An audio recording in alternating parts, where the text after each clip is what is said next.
in a small village in Kerala, where after nightfall darkness is not just darkness, there stands a tree. People call it the Indian Devil Tree. During the day, it looks like any ordinary tree, but at night, it becomes something else. They say someone sits on its branches. They say anyone who challenges it never returns alive. And today's story is about Srijith, a young man who never believed in fear. He challenged the tree. He mocked it. And then, one night, he never returned home. But that is not the most terrifying part.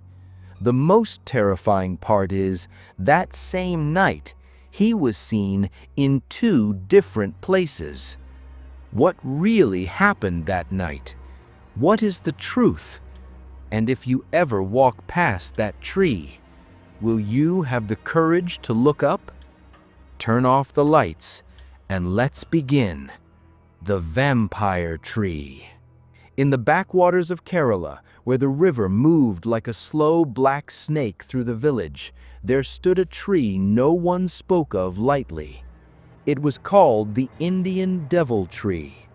Botanists would call it Alstonia scalaris, but in that village, it had another identity. People believed spirits rested on its branches after sunset. They said women in white were seen sitting on its highest limbs, their hair hanging like dark vines. They said anyone who mocked the tree would not live long enough to regret it. The tree stood alone near a bend in the river, where the path narrowed and the reeds grew thick. During the day, it looked ordinary, tall, pale bark, thick leaves. But at night, it looked different. The branches twisted like raised arms.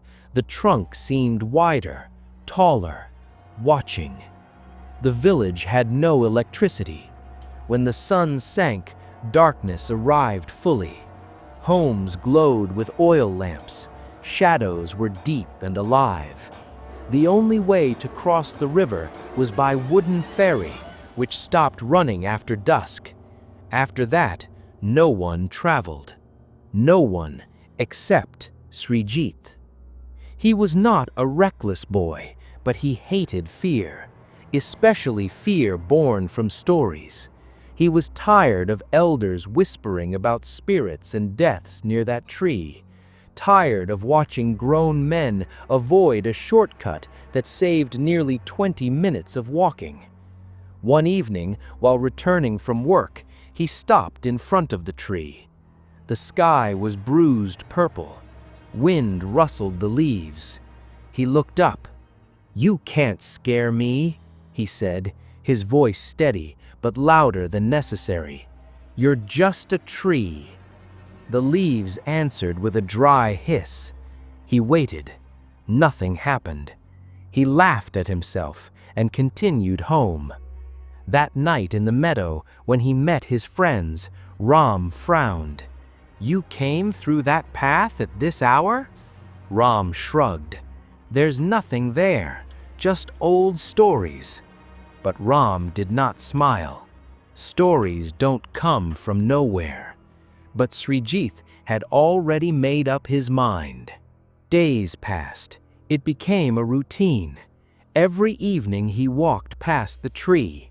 At first he ignored it. Then he began to pause. Then he began to challenge it. "Show yourself. Where are your ghosts?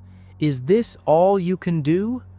One night, he clapped loudly under its branches and laughed into the darkness. The wind rose sharply that evening, though the sky was clear. From that day onward, something felt different. Not around him, around the tree. Dogs began refusing to walk that path. A boatman claimed he heard whispering while rowing past after sunset. An old woman swore she saw something white hanging from a branch, though it vanished when she blinked. Still, Srijith continued. The night it happened, The air felt heavy. Even the river seemed slower. His friends gathered in the meadow as usual. The sky was already dark. "Where is he?" one of them asked. "He's never this late," Ram said quietly. Minutes stretched. The insects were unusually loud. Then one of them pointed. There! A figure was walking towards them from the narrow path near the river. It was Srijith. He seemed normal, calm, smiling. "Late today," he said as he sat down. "Work took longer, and the ferry wasn't there when I reached." They talked for what felt like hours. He laughed. He teased Ram again about being afraid of a tree. He seemed completely himself. Then one of the boys checked his watch. "It's 10:30. All of them froze. They never stayed out that late. Not once. They stood up in a hurry, blaming the time on distraction and chatter. Srijith waved casually and walked towards his house. That was the last time they saw him. Around midnight, the village awoke to shouting. Srijith's parents were running through the streets with oil lamps, calling his name. "He hasn't come home." The friends stared at each other in confusion. "He was with us," Ram insisted. "He left just after us." But the parents were shaking. He never came. There was no ferry after dusk, no boat crossing, no place left unchecked. The men searched along the riverbanks. They searched the meadow. They searched every lane. They did not search the tree. No one dared to suggest it. By dawn, the village had grown silent with dread. Then a scream split the morning air. People were running towards the bend in the river, towards the tree.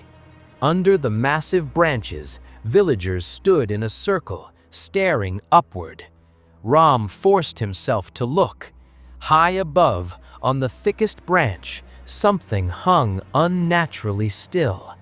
It was Srijith. His body swayed slightly, though no wind was present. The climb to reach him took time. The trunk was too smooth, too tall. It required ropes and 3 grown men.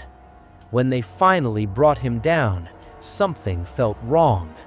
There were marks along his arms, as though fingers had gripped him tightly, scratches across his back. His skin looked pale, drained. The post-mortem report later stated he had died around 8 in the evening, blood levels abnormally low, signs that suggested he had been dragged upward against resistance. 8 in the evening, the exact time his friends said he had not yet arrived. But they had spoken to him, laughed with him, sat beside him until 10:30. Ram remembered something suddenly and felt his stomach twist. When Srijith sat with them that night, the oil lamp near the meadow had flickered violently. They had blamed the wind. And now he realized something else. Srijith had never cast a shadow. After the funeral, the path near the tree was completely abandoned. The ferry operator refused to row near that bend after sunset. Children were warned more strictly than ever before. Even during the day, the place felt colder. Months later, Ram gathered the courage to pass that way at noon. The tree looked the same, ordinary. But as he stood beneath it, a dry leaf fell beside him. Then another. Then, very softly, from high above, came the sound of a voice, low, familiar. "You can't scare me." Ram did not look up. He ran. And from that day onward, no one in that village ever mocked the Indian devil tree again. So, my friends, Srijith thought he was only challenging a tree, but maybe he was calling something else. Some people say that after 8 p.m., if you walk down that path, you can still hear a voice. You can't scare me. If you enjoy horror stories like this and want to experience more real and suspenseful stories, make sure to subscribe to the channel. Don't forget to press the bell icon. Like the video if you enjoyed it. Comment below and tell us, would you dare to walk past that tree? And share this video with your friends, but only with those who are brave enough to watch it alone at night. If you like this horror story, then make sure you subscribe our Doyta YouTube channel. I will see you in the next horror story. Until then, if you hear leaves moving in the air at night, it might not be the wind. Good night.